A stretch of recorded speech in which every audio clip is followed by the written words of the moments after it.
Divide by 2 multiply by 2 plus 20 minus 40 हा number घेतला मी. Okay, आपला रूल काय म्हणते, एकाच ठिकाणी डिव्हिजन मल्टिप्लिकेशन प्लस मायनस एकाच ठिकाणी सर्वच घ्यायचं. तर पहिलं काय करायचं, डिव्हिजन, कारण की याला पहिल्या नंबरवर ठेवला आपण DAMS DMAS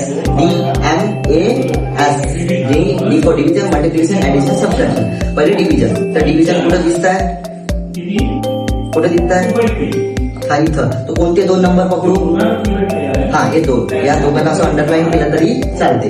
आता मला सांगा, तर आपण याचं कसं करतो, 20 डिवाइड बाय 2 म्हणजे 2 च्या टेबलमध्ये 20 किती जे आहे ते 1 जा. तर या दोघांना लिहू का मी तसंच तसं, नाही त्यांच्यासाठी काय लिहू, ते लिहायचं का डबल, नाही ते दोघं कटाक झाले. ठीक आहे, आणि बाकीचं जसंच्या तसं. चला, मल्टिप्लिकेशन ऍडिशन आणि सबट्रॅक्शन. आता या तीन पैकी पहिले कोणतं करायचं, मल्टिप्लिकेशन. हे बघा, कारण की दुसऱ्या नंबरवर कोणाचं आहे, मल्टिप्लिकेशन. तर कोणते दोन नंबर घेऊ, हे दोन. तर या दोघांना अंडरलाईन करायचं.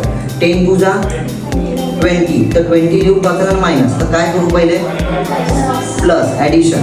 तर हे दोन नंबर. ओके, 20 प्लस 20 40 लिहिलं, आणि हे जसंच्या तसं. आता 40 मायनस 10 40 मायनस 40 0. आन्सर काय समजलं का, हा क्लिअर.